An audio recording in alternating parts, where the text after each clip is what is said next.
Nói thật lòng anh chỉ yêu mỗi em, dẫu biết em đã vô tình theo ai về chốn xa xôi. Bỏ anh nơi đây lẻ loi, cùng ánh sao đêm thuở nào ta cùng nhau nguyện ước cho muôn đời sau. Nơi phương nào em giờ đang ấm êm, có nhớ khi xưa đôi mình bên nhau cùng ngắm trăng sao. Giờ đây anh mong ngàn sao sẽ đưa em yêu thuở nào quay về bên anh như lúc ta có nhau.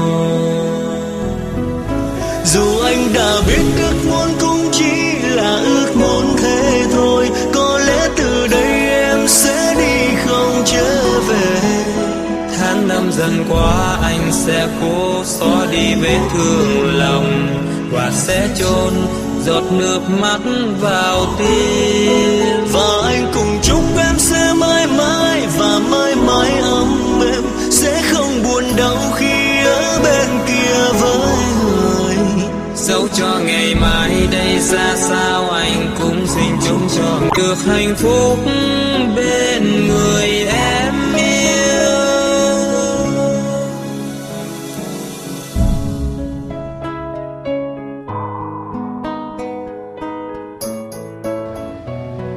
Anh ơi!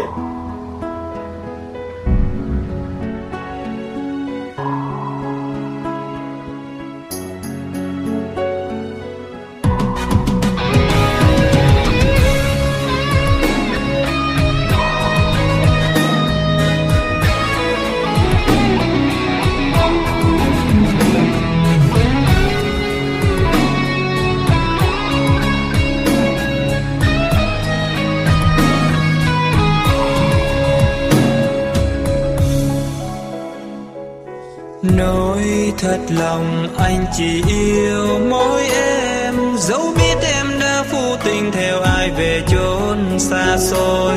Bỏ anh nơi đây lẻ loi, cùng ánh sao đêm thuở nào ta cùng nhau nguyện ước cho muôn đời sau. Nơi phương nào em giờ đang ấm êm, có nhớ khi xưa đôi mình bên nhau cùng ngắm trăng sao.